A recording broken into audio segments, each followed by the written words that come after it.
An island smaller than Ireland holds 8 UNESCO World Heritage Sites. More leopards per square kilometre than any park in the world. Railways that climb mountains through tea plantations planted by the British.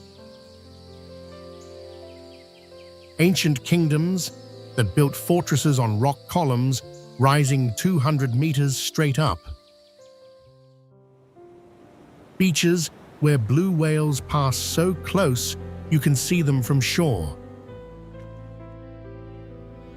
A 26-year civil war that ended in 2009, leaving scars still healing, stories still untold. 2,500 years of recorded history compressed into 65,000 square kilometers. An island where you can watch elephants at sunrise and surf at sunset. Where Buddhist monks chant in caves older than Christianity. Where 3 colonial empires left their marks, and none could fully erase what was here before. This is Sri Lanka, and not the Ceylon your grandparents remember from tea tins. The island that survived tsunami, war, and empires, emerging with culture intact, ready to show the world what it kept hidden for decades. 35 places, ancient and new, healed and healing, all waiting.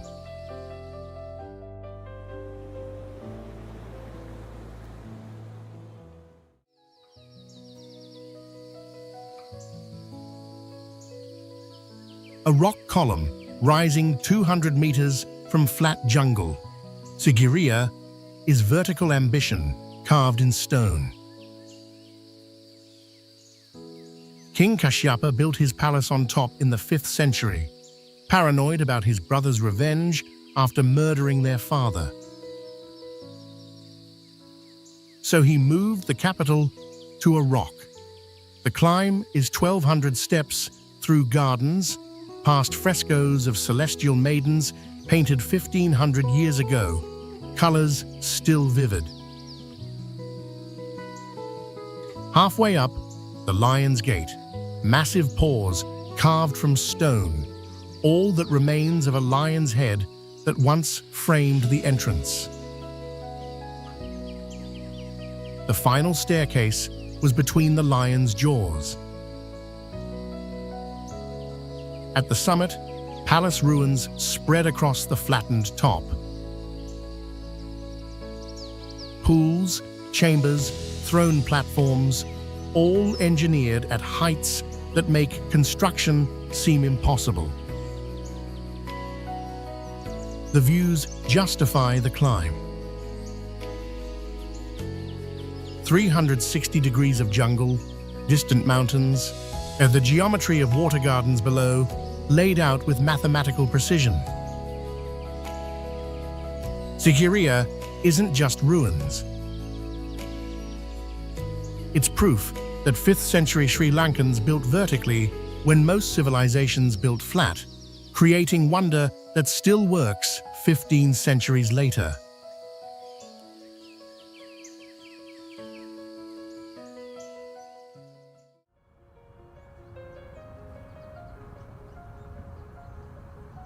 The last kingdom to fall. KANDY held out against Portuguese and Dutch for 3 centuries before the British finally took it in 1815. The city sits in mountains surrounding an artificial lake, cooler than the coast, misty most mornings. The lake was created by the last king, forced labor digging it while the kingdom crumbled. Now, it's the city's centerpiece, walkways circling water, locals exercising, couples walking, monks passing. The Temple of the Tooth sits on the lake's edge, containing Buddhism's most sacred relic. But KANDY is more than the temple. Its colonial-era buildings, markets selling vegetables and spices, three-wheelers honking through narrow streets. The cultural show performs nightly. Kandyan dances, firewalkers, drum circles, touristy but preserving traditions. The Royal Botanical Gardens in Peradeniya spread across 60 hectares, orchids, spice gardens, giant bamboo, trees planted by visiting royalty over centuries. KANDY is where Sri Lankan Buddhism concentrated when the coast fell to colonizers, making it spiritual capital even after political power moved to Colombo.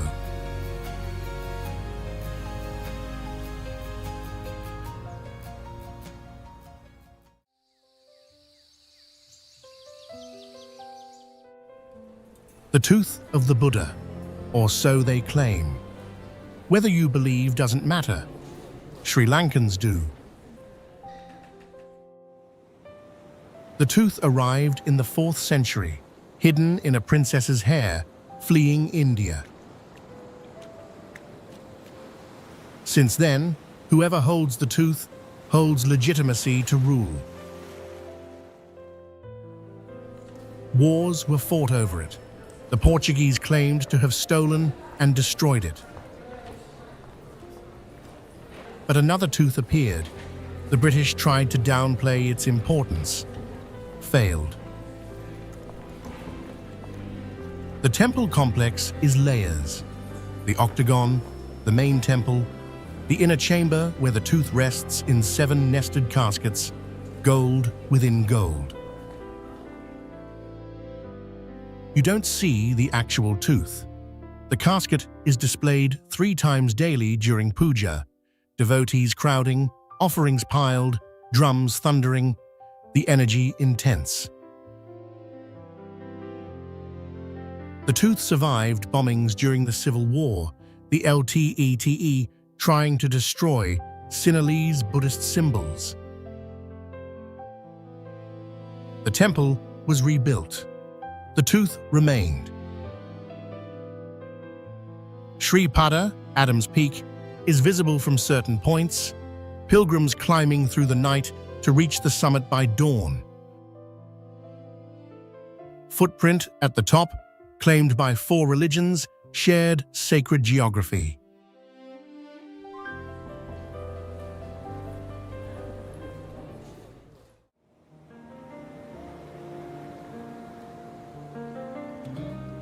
Dutch colonial perfection preserved by accident. GALLE Fort was built starting in 1588, expanded by the Dutch in the 17th century, massive walls enclosing a small city. The fort survived the 2004 tsunami, while villages outside were destroyed, the walls that once defended against invaders, protecting against the ocean. Inside, Dutch colonial buildings house boutique hotels, cafes, art galleries, expat businesses. The ramparts circle the fort, sunset walk where locals and tourists mix, watching the ocean, vendors selling iso wade, deep-fried prawns, best snack on the island.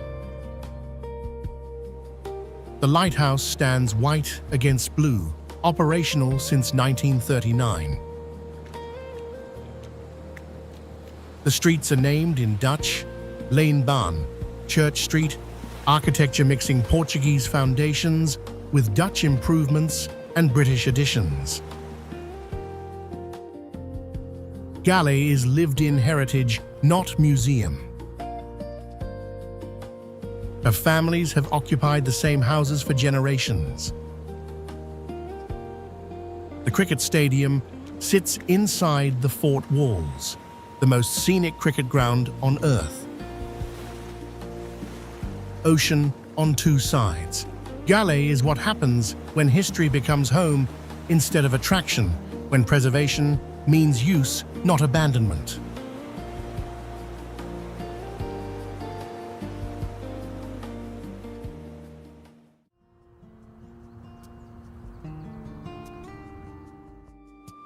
Capital in constant construction. Colombo is chaos, but organized chaos, somehow functional despite appearing otherwise. Tuk-tuks swarm like aggressive insects. Buses lean at angles physics shouldn't allow. The Port City project reclaims land from the ocean. Chinese investment creating new skyline. Controversy about debt and sovereignty underlying the cranes. But old Colombo persists. Peta Market is sensory assault. Narrow lanes packed with vendors, spices, textiles, electronics, shouting, negotiating, smells competing. The Dutch hospital is now upscale dining, colonial building repurposed. Fort area mixes British colonial architecture with modern towers. GALLE Face Green is evening promenade, ocean walkway where families fly kites, eat isowade, watch sunset. Gangara Maya Temple is Buddhist maximalism, every surface decorated, relics and vehicles and random donations, creating museum-temple hybrid. Independence Square is British architecture, celebrating end of British rule, irony apparently lost. Colombo is arrival and departure, few tourists lingering, rushing to beaches or highlands. Their loss. The city is real Sri Lanka, complicated and contradictory, past and future fighting for space.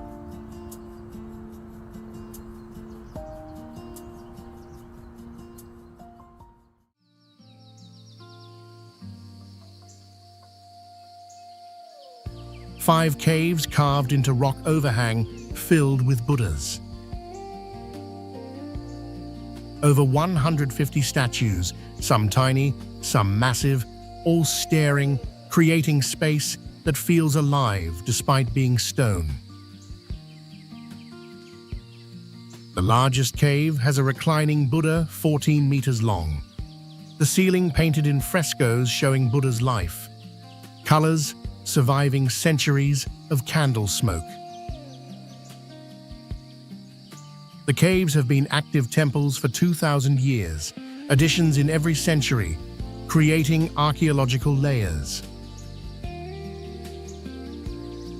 Kings added statues. Colonial powers tried to steal them. Modern monks maintain them. The climb to the caves is steep. Monkeys waiting to steal bags. Opportunistic thieves in fur. The views from the cave entrance show farmland, stretching to Sigiriya, rock fortress visible on clear days. The Golden Buddha outside is new, massive, controversial. Traditional monks disliking the commercialization. Inside the caves, the old Buddhas outnumber the new 50 to 1. Patient stone witnesses to kingdoms rising and falling while they sat unchanging. DAMBULLA is active worship, not museum. Locals come daily. Tourists are guests in functioning religious site, reminder to respect what they're seeing.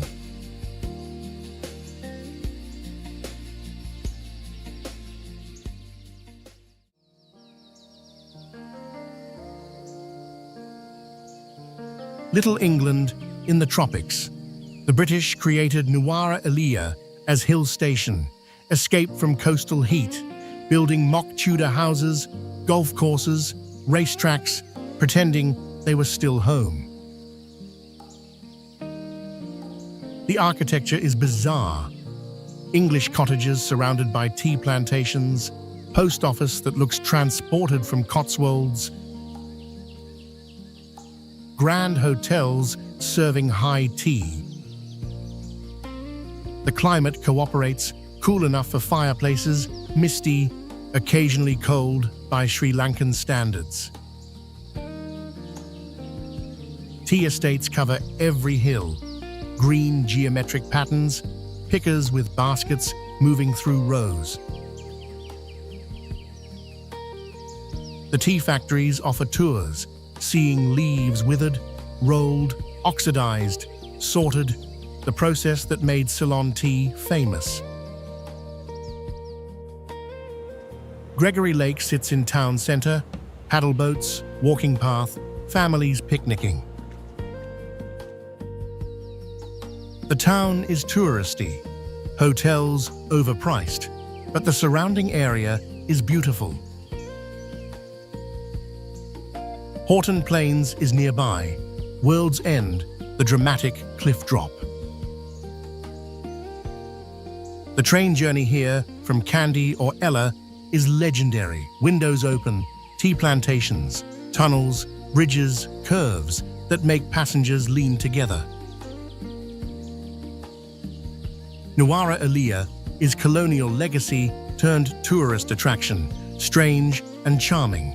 Cooler weather alone worth the visit.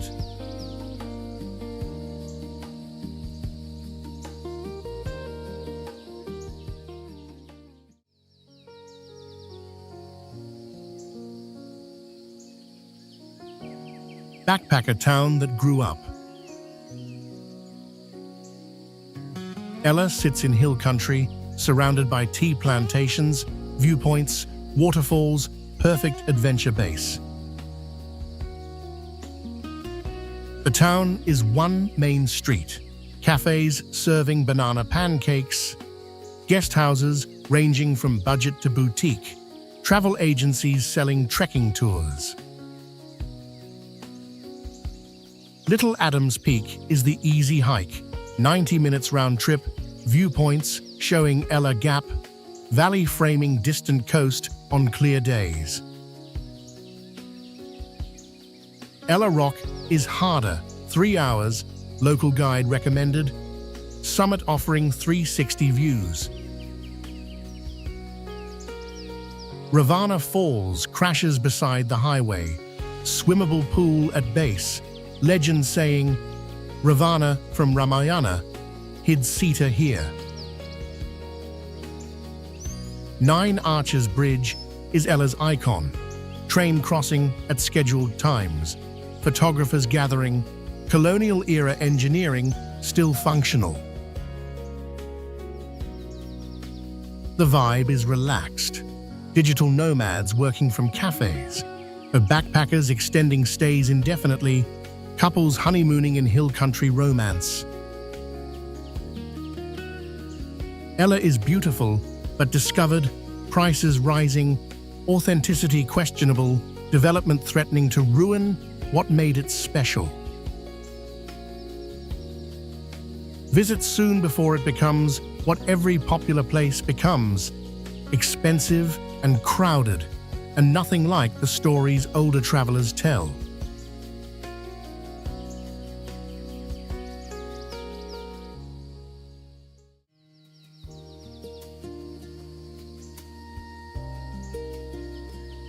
Built without steel during WWI when materials were scarce.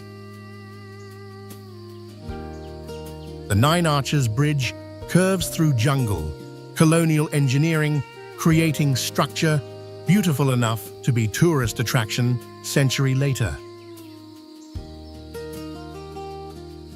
Trains cross several times daily, schedules posted online. Photographers timing arrival for the crossing. The train appears, rounds the curve, crosses the arches, passengers waving, then disappears into jungle, the whole scene lasting 2 minutes. The bridge is approached from either side, paths through tea plantations, locals offering to guide for tips. The arches are perfect curves, stone and brick, supporting trains that are heavier than original designers probably anticipated. The jungle around it is thick, green, sounds of birds and insects constant. The vendors sell king coconuts and tea. The bridge is photogenic, Instagram famous, and the algorithm loving its symmetry. But standing beneath it when the train passes, the rumble, the engineering, the fact this was built by hand century ago, that transcends social media. The bridge works, daily, carrying passengers and freight, beautiful and functional, everything good infrastructure should be.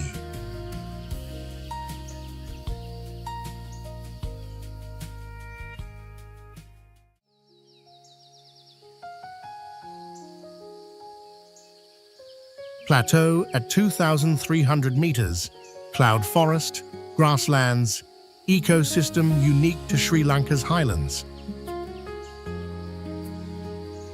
HORTON Plains National Park protects it, entrance restricted to morning hours, crowds limited. The hike is 9 kilometers loop, relatively flat until world's end. The cliff drops 880 meters, sheer, sudden, views across valley to coast on clear mornings. By mid-afternoon, clouds roll in, obscuring everything, making early start essential. Little World's End is smaller drop, still dramatic. Baker's Falls is midway through loop, waterfall named after British explorer, water cold, pool tempting but swimming forbidden. The plains are home to sambar deer, purple-faced langurs, birds endemic to Sri Lanka. The vegetation is different from lowlands, adapted to altitude, cold nights, wind. Here, the plains feel remote, despite being accessible by road, wilderness maintained through restriction and elevation. The hike is popular but manageable. Nature walk, not mountaineering, suitable for anyone reasonably fit, worth waking early for. The sunrise views from World's End, justifying the 3 a.m. departure from ELIYA or NUWARA, ELIYA.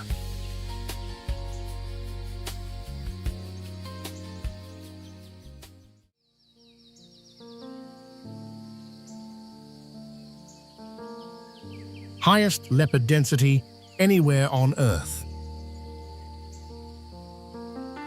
YALA is where you come to see leopards, no guarantees, but odds better than any other park. The leopards here are habituated to jeeps, less shy than elsewhere, occasionally walking roads, lounging on rocks, posing like they know tourists came for them. But YALA has more than leopards. Elephants roam in herds, sloth bears dig termite mounds, crocodiles sun on tank edges. The park is scrub jungle, dry zone, different from wet zone rainforests.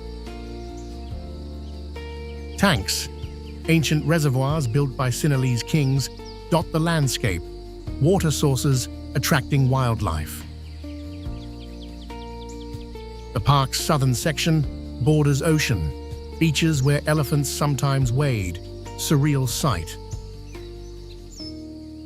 Safari jeeps crowd popular areas, drivers radioing sightings, creating traffic jams in wilderness.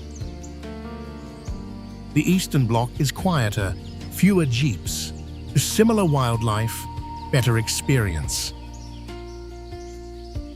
YALA was devastated by 2004 tsunami, waves pushing inland, killing animals and tourists, the ocean reclaiming land it once owned. The park recovered, nature resilient when given chance. The leopards returned, the elephants stayed. And the safaris continue, tourists paying to glimpse what survives despite everything.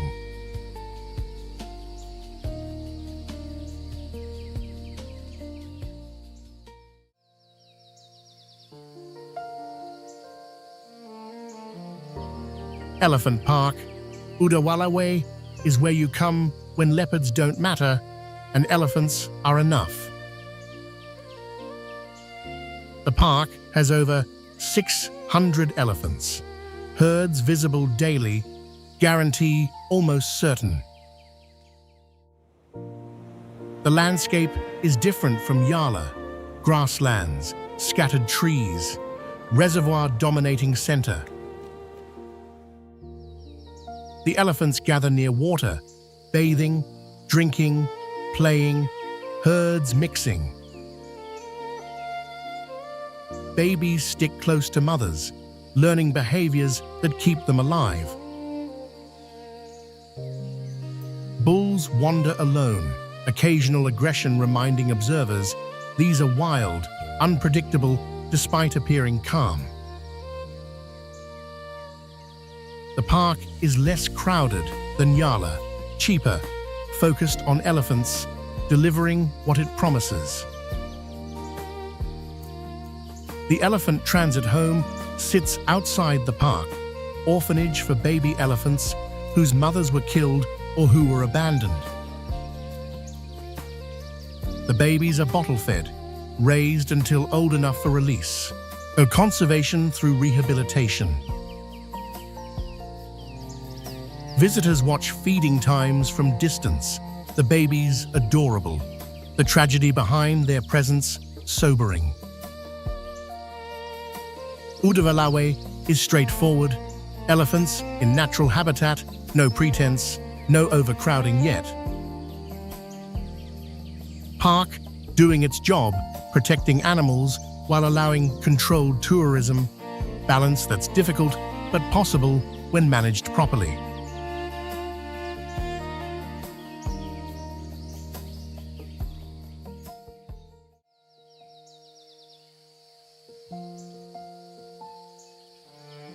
Medieval capital after ANURADHAPURA fell. POLONNARUWA thrived 11th to 13th centuries, kings building palaces, temples, tanks, creating city rivaling any in Asia. Then it was abandoned, jungle reclaiming stone, hiding it until archaeologists rediscovered what remained. The ruins spread across large area, bicycle the best way to explore, roads connecting sites. GALLE Vihara is the masterpiece, 4 Buddha statues carved from single granite wall, the standing and reclining Buddhas especially revered. The royal palace once had 7 stories, now just foundation and lower walls remain. Parakrama Samudra, the tank, is massive, reservoir still functioning, built by King Parakramahu, whose statue stands nearby, holding palm leaf manuscript. The quadrangle contains temples, stupas, the Vatadaj circular relic house with intricate carvings. POLONNARUWA is quieter than Sigiriya, less famous, equally impressive, showing Sri Lankan civilization at its peak before invasions and disease-forced capitals to move repeatedly southward. The Archaeological Museum, explains the history, providing context to ruins, making the site more than just ancient stones scattered across manicured grass.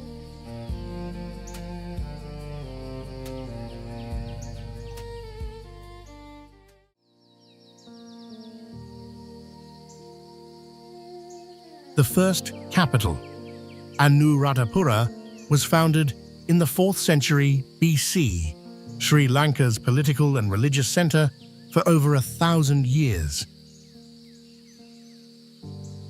The ruins spread across huge area, ancient city planning visible in layout, dagobas, monasteries, palaces, tanks.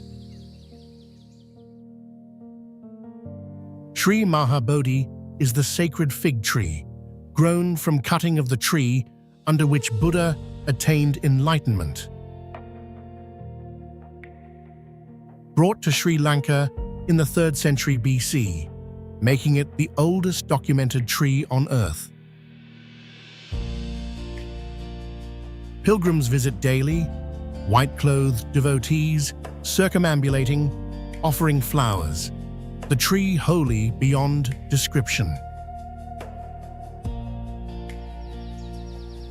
Ruwan Welisaya Dagaba is massive white dome, one of the tallest ancient structures in the world, renovated but original core remains. Jetavanaramaya was once the 3rd tallest structure on Earth after the pyramids. The Kutampakuna twin ponds and show sophisticated hydraulic engineering, water filtration systems that still work. Anuradhapura is active pilgrimage site, not just archaeological park, meaning visitors share space with believers, appropriate clothing required, respect mandatory. The city fell to invasion in 993 AD. Capital moved to Polonnaruwa, but Anuradhapura never lost its spiritual importance, remaining sacred center of Sinhalese Buddhism regardless of political capitals elsewhere.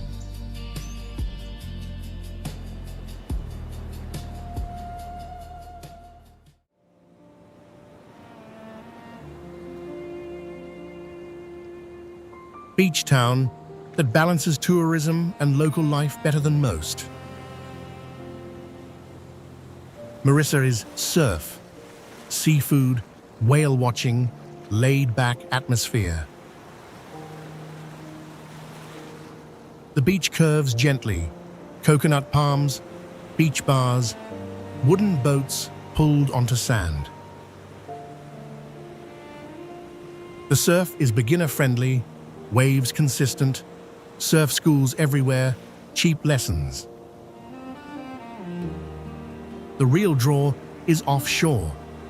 Blue whales past December to April, migrating past Sri Lanka's southern coast, boat tours departing early morning.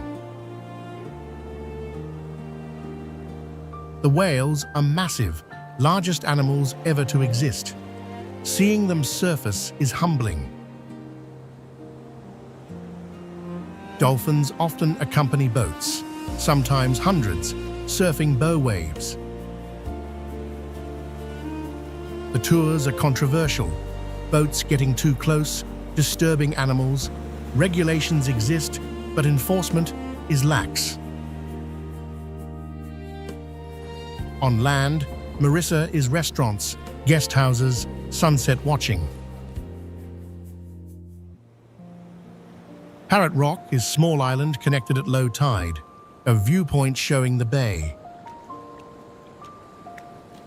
The nightlife is low-key compared to Onawatuna or Hikkaduwa, bars closing by midnight. Fishermen still work here. Early morning catch, brought ashore, sold immediately. Tourism supplementing, not replacing traditional economy. MIRISSA is what beach towns should be, relaxed without being lazy, developed without being overdeveloped for now.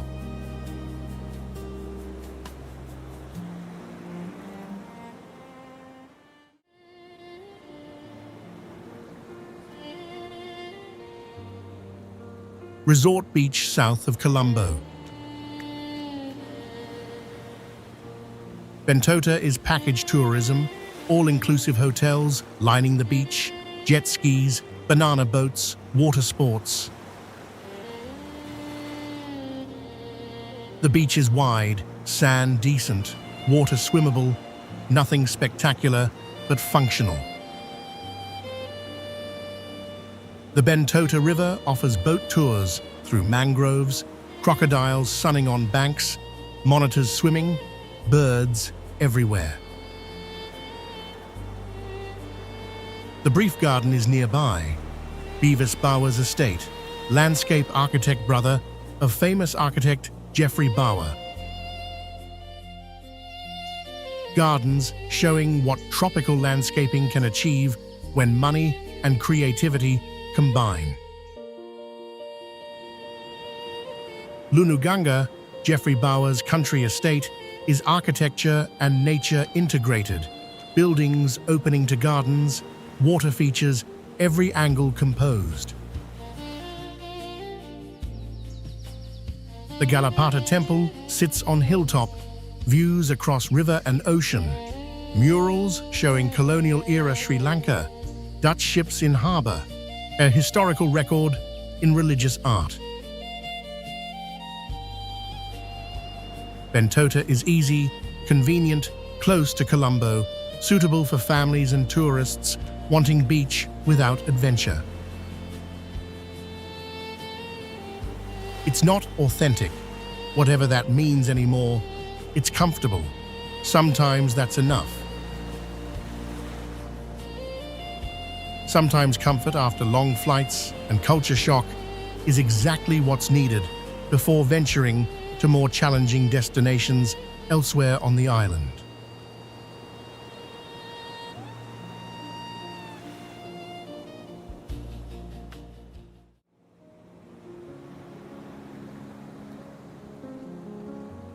East Coast Harbour, British Naval Base, Tamil majority, Civil War scars still visible. Trincomalee is natural deep water harbour, strategically important, fought over by Portuguese, Dutch, British, all wanting control. Nillaveli Beach stretches north of town, white sand, turquoise water, underdeveloped compared to West Coast, better for it. Pigeon Island National Park sits offshore, snorkeling destination, coral reefs, reef sharks, the island named for rock pigeons nesting there. Upuveli Beach is closer to town. Hotels, restaurants, less pristine than Nillaveli, but accessible.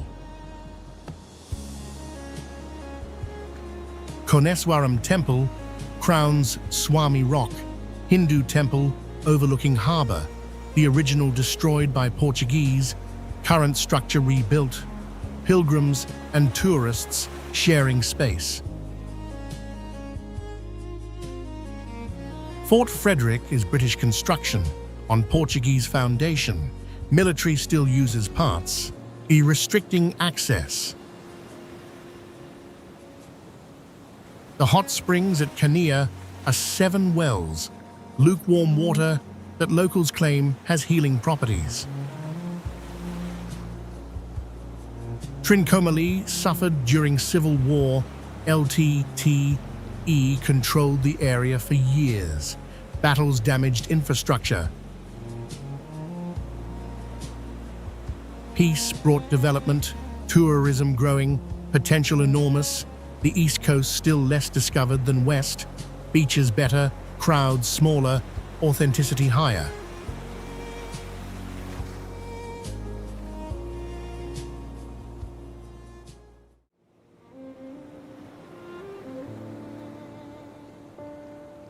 Surf town on the East Coast. ARUGAM Bay is point break, right-hander, consistent April to October, ranked among world's best surf spots. The town is small, One main road, surf shops, guest houses, restaurants serving rice and curry and burgers. Surfers arrive in April, stay until September, the bay transforming from quiet fishing village to surf scene, then back to quiet when season ends. The beach is sand and rocky points, the main point breaking perfectly on good swells, crowds forming for best waves. Beginners surf the beach break, slower, mushier, forgiving. Beyond surfing, there's not much, which is the point. Kumana National Park is nearby, bird sanctuary, elephants occasionally, leopards rarely. Potterville Lagoon offers stand-up paddleboarding, calm water, mangroves, peaceful contrast to ocean's energy. The Civil War kept tourists away for decades. ARUGAM Bay only developing after 2009 peace, surf community returning cautiously, finding the waves still breaking perfectly despite years without foreign surfers. The bay is still rough around edges, infrastructure basic, development starting, change inevitable, making now the time to visit before it becomes Byron Bay or Bali, ruined by its own popularity.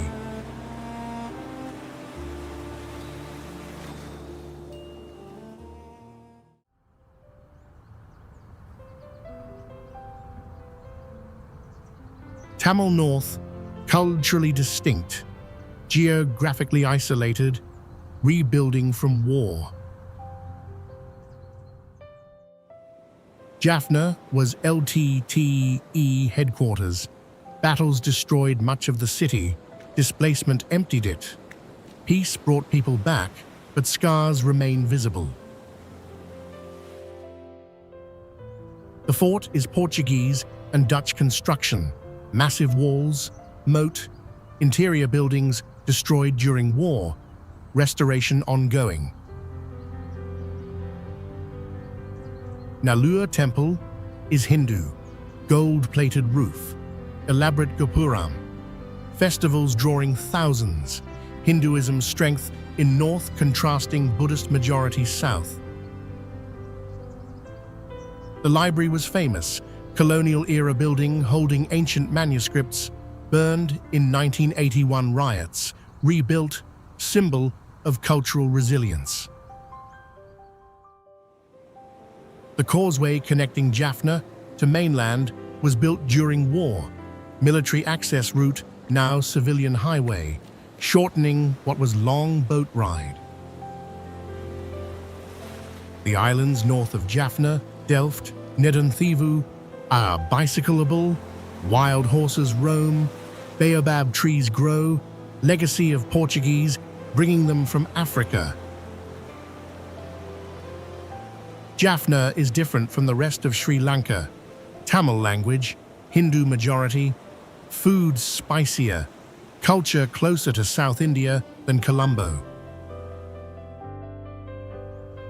The war's end didn't erase differences, just stop the fighting, leaving communities to navigate coexistence, rebuild trust, piece together futures from shattered pasts.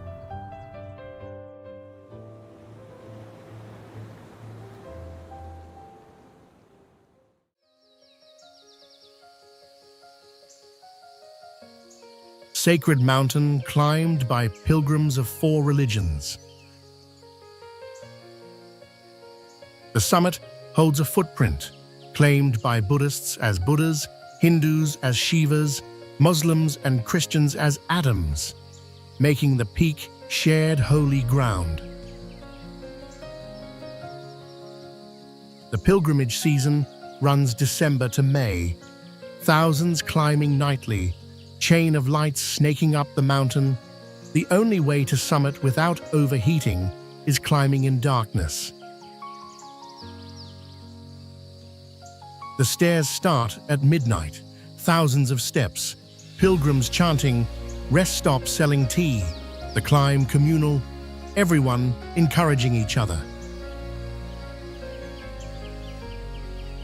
The summit is crowded, pushing to see the footprint, make offerings, ring the bell. Then, the sunrise. The shadow of the peak projected perfectly onto clouds, triangular shadow visible briefly before sun rises too high. The descent is brutal on knees, the stairs endless going down, revealing what darkness hid. Jungle, tea plantations, sheer drops, stairs without railings. Adam's Peak is pilgrimage, not hike, the physical suffering part of the spiritual journey, the shared struggle binding strangers into temporary community. The peak is climbed year-round, but season is best. Dry weather, fewer crowds, better chance of clear summit views, the shadow appearing as it should, reward for effort.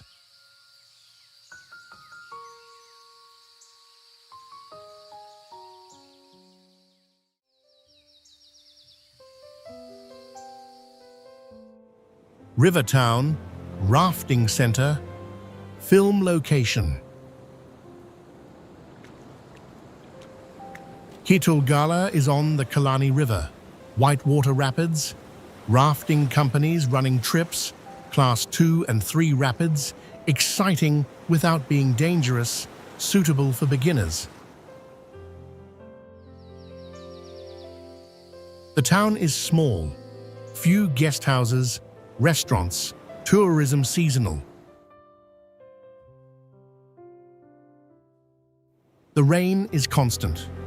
KITULGALA is one of wettest places in Sri Lanka, receiving over 5,000 millimeters annually, the river always flowing, rapids always runnable. The bridge on the River Kwai was filmed here, though the story was set in Burma and Thailand, the jungle looking close enough. The bridge is gone, the river remaining, locals remembering the production, stories passed down. Canyoning and waterfall abseiling are newer attractions, adventure tourism growing, guides taking visitors into jungle, rappelling down waterfalls, jumping into pools, and the landscape perfect for it. Birdwatching is excellent. Wet zone species, endemics, the forest alive with calls. KITULGALA is adventure base, not resort destination, attracting travelers wanting activity, not relaxation. The constant rain somehow adding to the appeal. Everything green, everything wet, everything alive in ways dry zones can't match.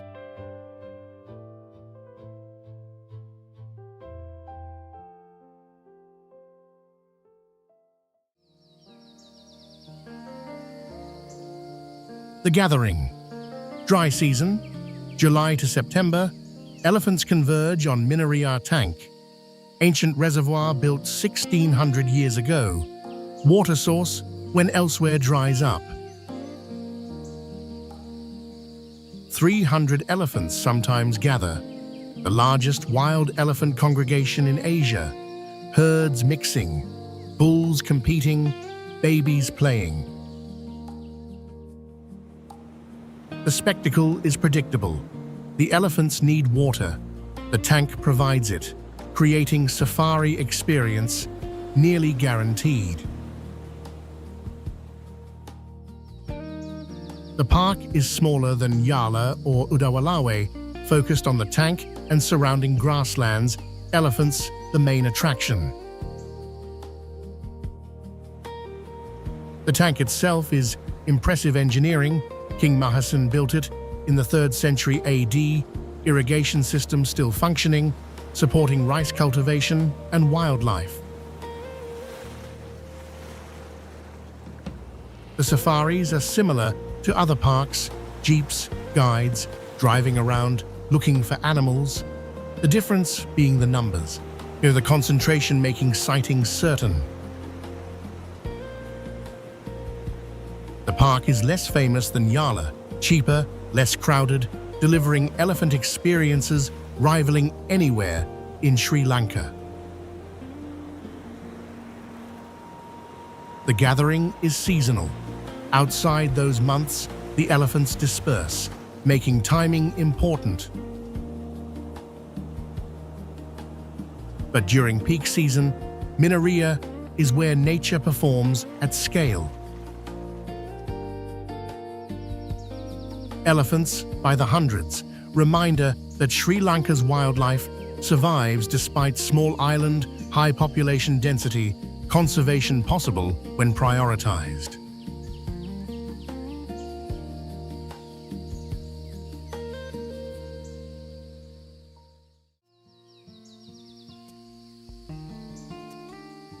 Sigiriya's neighbor, cheaper, less crowded, better views. KITULGALA rock sits opposite Sigiriya.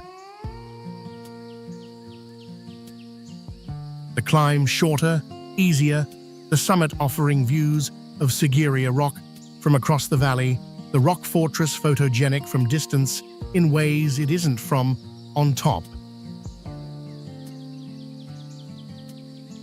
The climb starts at ancient temple, reclining Buddha at cave entrance, then steep scramble over boulders. Final section requiring minor rock climbing. Nothing technical but careful footing necessary. The summit is boulders, multiple viewpoints, Sigiriya perfectly framed. Sunrise is popular, watching light hit Sigiriya's summit while standing on KITULGALA's, the rocks glowing orange. The descent is quick, back to temple, back to reality. KITULGALA costs fraction of Sigiriya's entrance fee, attracts budget travelers, locals, photographers wanting the shot. The rock has its own history, predating Sigiriya as meditation retreat, monks using the caves. King Kashyapa relocated them when building his fortress on the neighboring rock, KITULGALA, given to them as compensation. The rock is less developed, no tourist infrastructure beyond basic paths, keeping it raw, authentic, the climb feeling like exploration not tour, the experience better for it.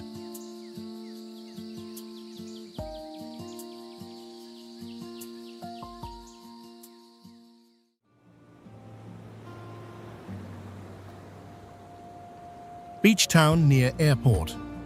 Negombo is arrival and departure.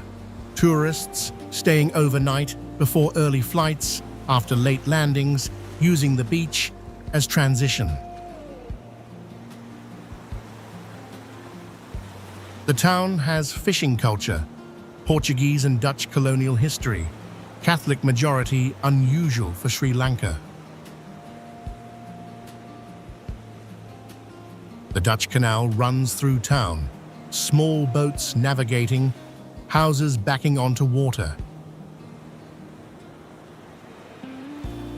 The fish market is active early morning. Catch brought ashore, sold immediately. The variety impressive, tuna, sea fish, crabs, everything fresh.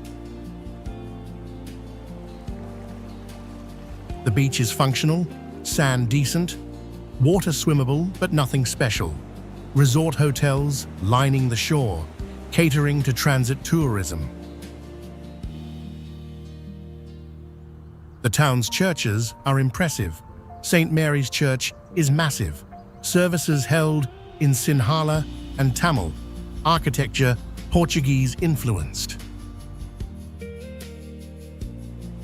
Ngombo Lagoon offers boat tours, mangroves, birds, fishing villages on stilts. The town is convenient, close to airport, cheap compared to Colombo, suitable for first or last nights. Beach introduction before heading to better coasts elsewhere. It's utilitarian, serving purpose without pretending to be paradise. Honest about its role in tourism ecosystem, transit hub that happens to have beach.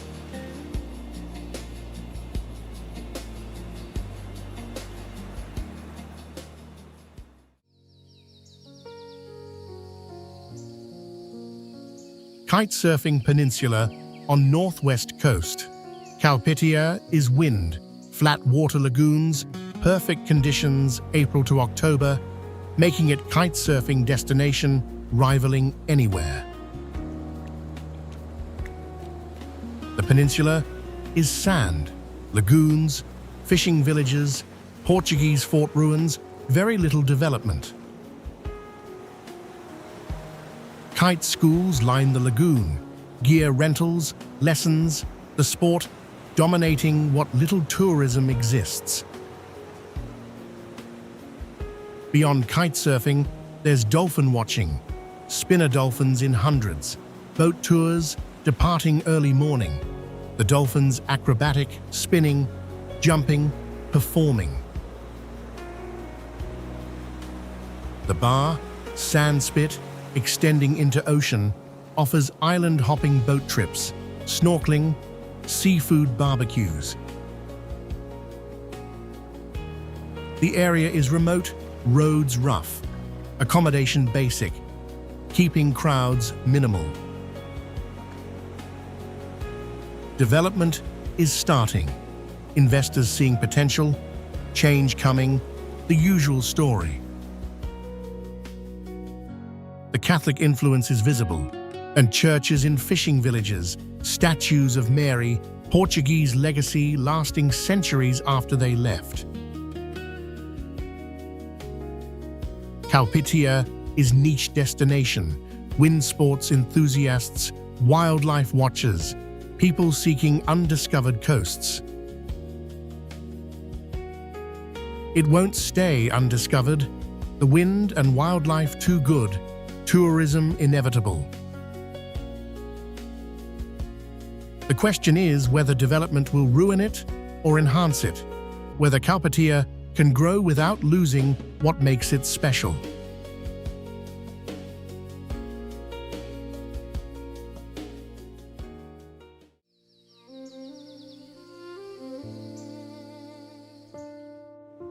Sri Lanka is too small to contain everything it does. 8 UNESCO sites on an island you can drive across in a day. Elephants and leopards in parks smaller than most cities. 2,500 years of history compressed into ruins you can bicycle between. Tea plantations on mountains the British climbed, thinking they were conquering, when really they were just visiting.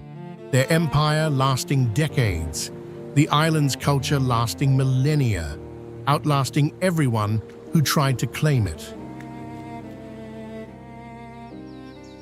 The war ended 15 years ago. The scars are healing. Tourism returned. Development accelerated. The question isn't whether Sri Lanka will change, but whether that change preserves what makes it extraordinary or erases it in pursuit of profit. For now, the island remains itself. Complicated, beautiful, resilient, still smiling despite reasons not to. And subscribe to Aura Travel. Some pearls are hidden in plain sight, waiting for someone willing to look closer.